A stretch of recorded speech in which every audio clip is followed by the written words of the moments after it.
새벽 예배를 하나님께 드리도록 하겠습니다. 다같이 사도신경으로 신앙 고백을 드립니다. 전능하사 천지를 만드신 하나님 아버지를 내가 믿사오며 그 외아들 우리 주 예수 그리스도를 믿사오니 이는 성령으로 잉태하사 동정녀 마리아에게 나시고 본디오 빌라도에게 고난을 받으사 십자가에 못 박혀 죽으시고 장사한 지 사흘 만에 죽은 자 가운데서 다시 살아나시며 하늘에 오르사 전능하신 하나님 우편에 앉아 계시다가 저리로서 산자와 죽은 자를 심판하러 오시리라. 성령을 믿사오며 거룩한 공회와 성도가 서로 교통하는 것과 죄를 사하여 주시는 것과 몸이 다시 사는 것과 영원히 사는 것을 믿사옵나이다. 아멘. 찬송가 492장 잠시 세상에 내가 살면서 항상 찬송 부르다가 함께 찬양 드리시겠습니다.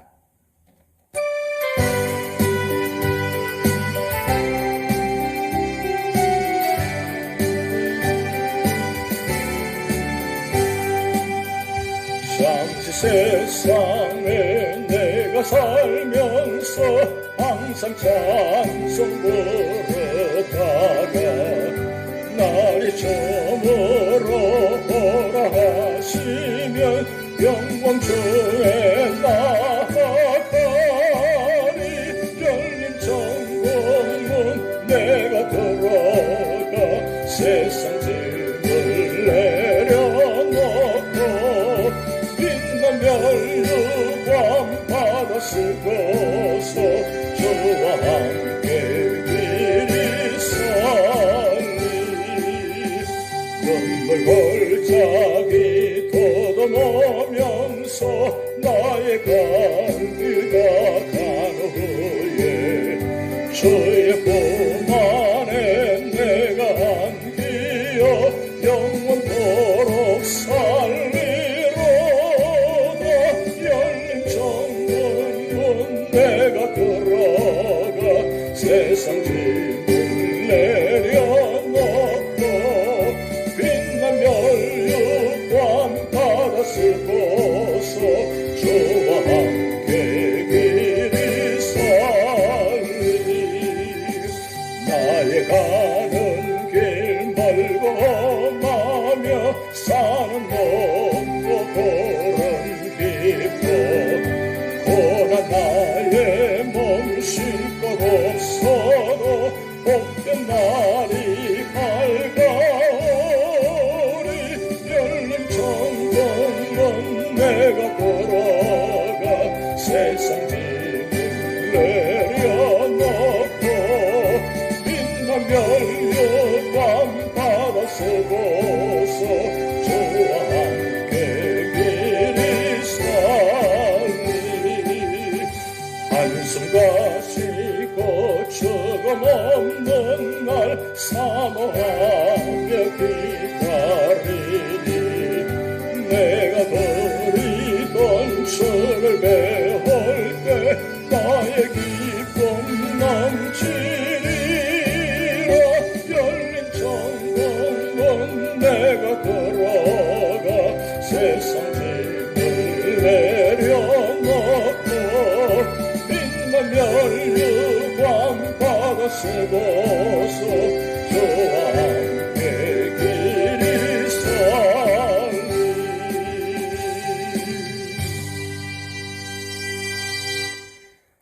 오늘 우리 교회에 주신 하나님 말씀은 창세기 47장 1절에서 31절 말씀입니다.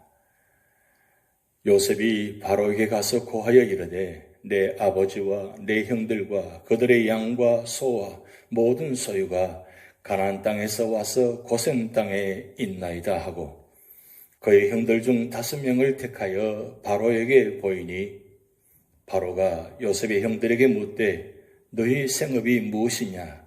그들이 바로에게 대답하되 종들은 목자이온데 우리와 선조가 다 그러하니이다 하고 그들이 또 바로에게 고하되 가나안 땅에 기근이 심하여 종들의 양들을 칠 곳이 없기로 종들이 이곳을 거류하고자 왔사오니 원하건대 종들로 고센 땅에 살게 하소서.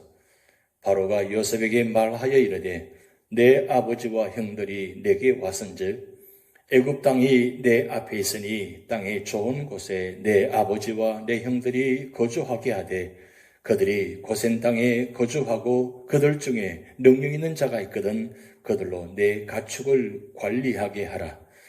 요셉이 자기 아버지 야곱을 인도하여 바로 앞에 서게 하니 야곱이 바로에게 축복하며 바로가 야곱에게 묻되 내 나이가 얼마냐? 야곱이 바로에게 아뢰되 내 나그네 길의 세월이 130년이니이다.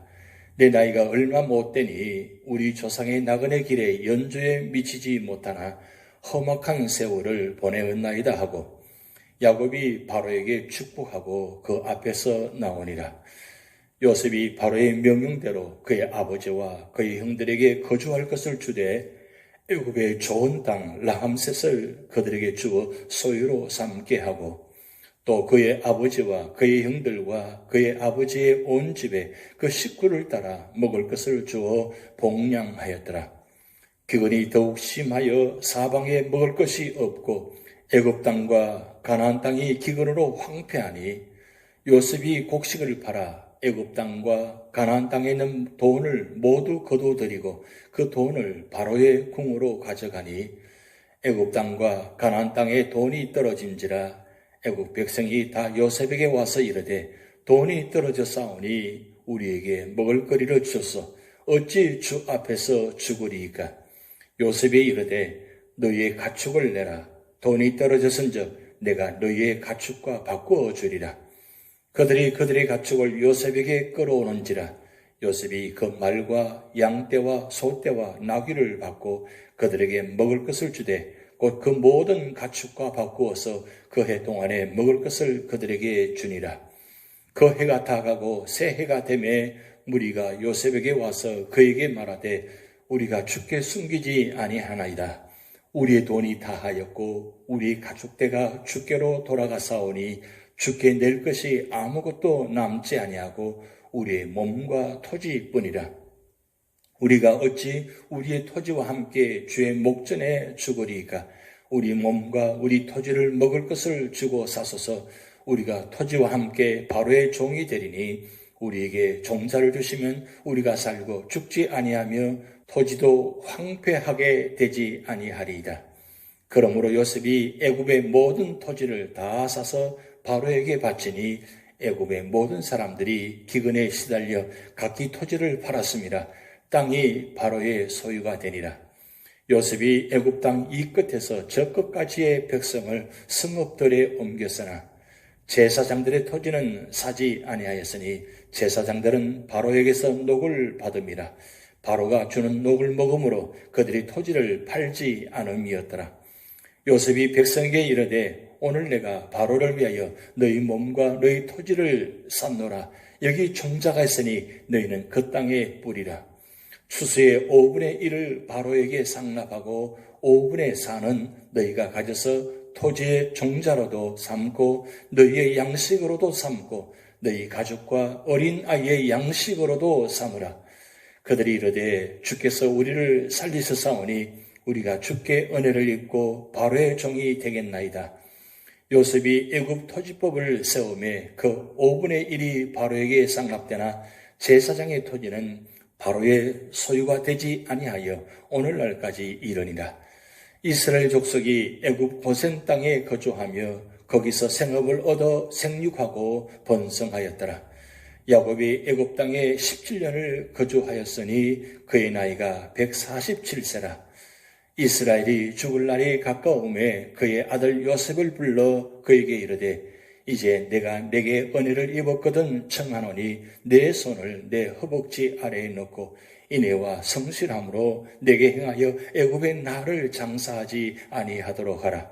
내가 조상들과 함께 눕거든 너는 나를 애굽에서 메어다가 조상의 묘지에 장사하라.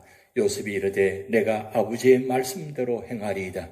야곱이 또 이르되 내게 맹세하라 하매 그가 맹세하니 이스라엘이 침상머리에서 하나님께 경배하니라. 아멘. 오늘 창세기 47장은 야곱 가문의 애굽 정착과 요셉의 치세 및 야곱의 유언에 관한 말씀입니다. 오늘 47장은 넓게는 하나님께서 구약시대의 구속사의 주역으로 선택하신 이스라엘 민족의 유명한 4명의 조상들의 생애를 기록한 창세기 제2부인 제13장에서 50장에 속한 말씀입니다.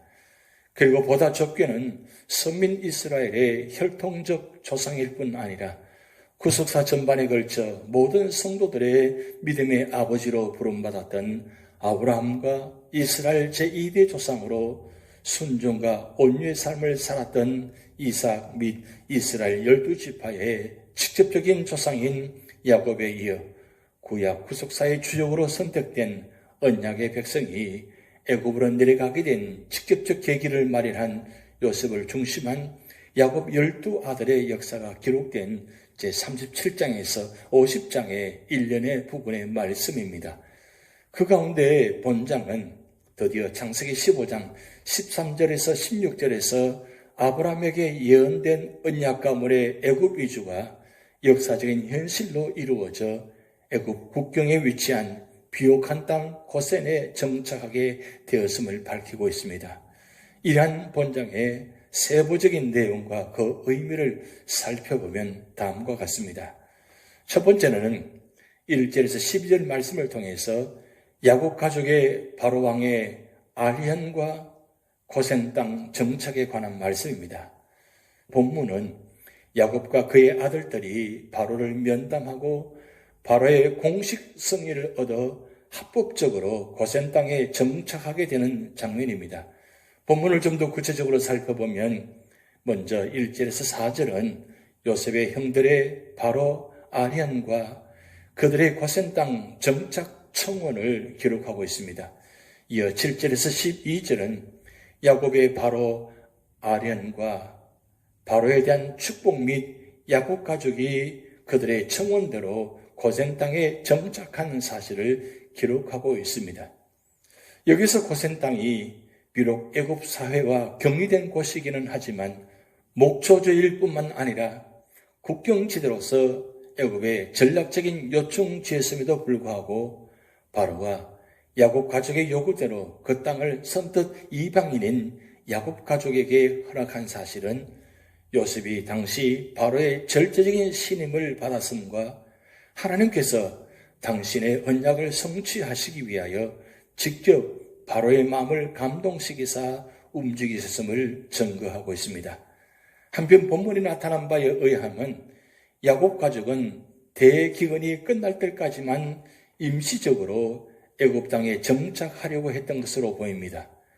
그럼에도 불구하고 결과적으로 야곱 자손은 대대로 430년 동안 애굽에 거주했습니다. 이것은 하나님께서 일찍이 아브라함에게 주신 언약을 성취하기 위하여 가나안 족속들의 죄악이 관영할 때까지 이스라엘 민족을 애굽에 정착하도록 작정하시기 때문입니다. 이는 역사가 하나님의 주권적 섭리하에 택한 백성을 중심으로 주도 면밀하게 진행되고 있음을 단적으로 보여주고 있습니다. 그러므로 오늘날 우리 성도들은 지난 역사를 통해 하나님의 섭리의 손길과 뜻을 발견하고 그의 절대적으로 순종함은 물론 어떠한 상황에서도 하나님의 모든 말씀과 약속을 의심 없이 반드시 성취될 진리로 수납하고 믿어야 할 것입니다.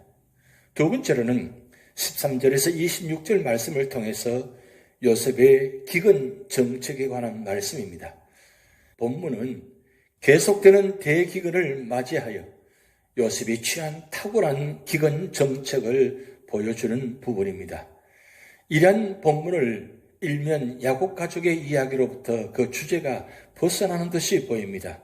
그러나 본문은 야곱 가족이 이방 땅 애굽에서 어떻게 아무 부족함 없이 안전하게 정착했는가를 보여주면 물론 이스라엘 민족이 애굽을 대기근으로부터 구원한 공신의 후예라는 자긍심을 심어준다는 점에서 야곱 가족의 이야기와 연속성을 지닌다고 할 수 있습니다. 이제 본문의 내용을 좀 더 구체적으로 살펴보면 다음과 같습니다. 먼저 13절에서 23절에서는 요셉이 예상된 극심한 7년 기근을 맞이하여 지혜로운 양곡 정책을 실시함으로써 애굽을 부강케 함은 물론 애굽 왕권을 공고히 한 사실을 보도하고 있습니다. 이어 24절에서 26절에서는 요셉이 그의 양곡 정책의 성공의 기반 위에 새로운 토지법과 조세 제도를 확립한 사실을 보도하고 있습니다. 이러한 요셉의 국사 운영은 분명 그가 시위대장 보디발의 집에서 가정총무로 생활할 때의 경험이 크게 도움되었을 것입니다. 물론 그 배후에 하나님께서 역사하셨음은 두말할 필요가 없습니다. 한편 혹자들은 요셉의 정책이 백성의 자유를 박탈하고 노동력을 착취한 정책이라고 혹평하기도 합니다. 그러나 당시 절대 왕권 중심의 고대 사회에서 7년 연속 대기근이라는 절박한 상황을 감안한다면 요셉의 정책은 분명 하나님의 섭리를 쫓은 선정이었습니다. 왜냐하면 요셉의 현명한 기근 정책이 없었다면 비축된 곡물의 낭비가 심하여 애굽인뿐만 아니라 인근 국가의 백성 모두가 기근으로 멸망당할 운명이었기 때문입니다.